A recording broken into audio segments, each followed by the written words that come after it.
Next, we will begin a low pressure analysis for the sample just prepared. We start by creating a sample information file, and there are several ways to accomplish this.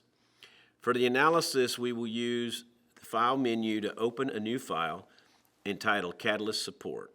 We will use our default method to set most of the analysis parameters that we routinely use for sample analyses.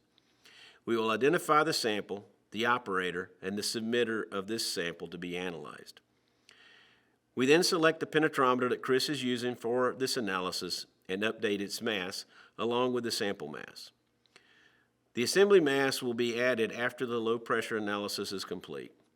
We can now save the file as our default method includes all the standard analysis and reporting parameters.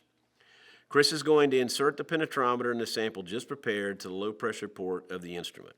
Initially, Chris removes the low pressure capacitance detector assembly along with a transparent retainer from the low pressure port to be used for this analysis.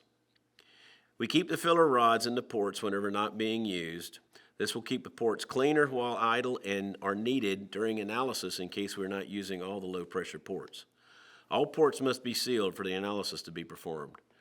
Chris takes a sealed penetrometer, adds a spacer to make certain the penetrometer properly contacts the capacitance detector assembly, and carefully inserts the penetrometer in the port. He adds a transparent retainer and tightens the port around the penetrometer stem. He adds the detector assembly, and the sample is ready for analysis. We go back over to the computer to start the analysis using the unit menu, selecting low pressure analysis. We select the port we want to use and load in the sample information file that we just prepared. Since this is the only sample to be analyzed, we will click on Start to begin the analysis.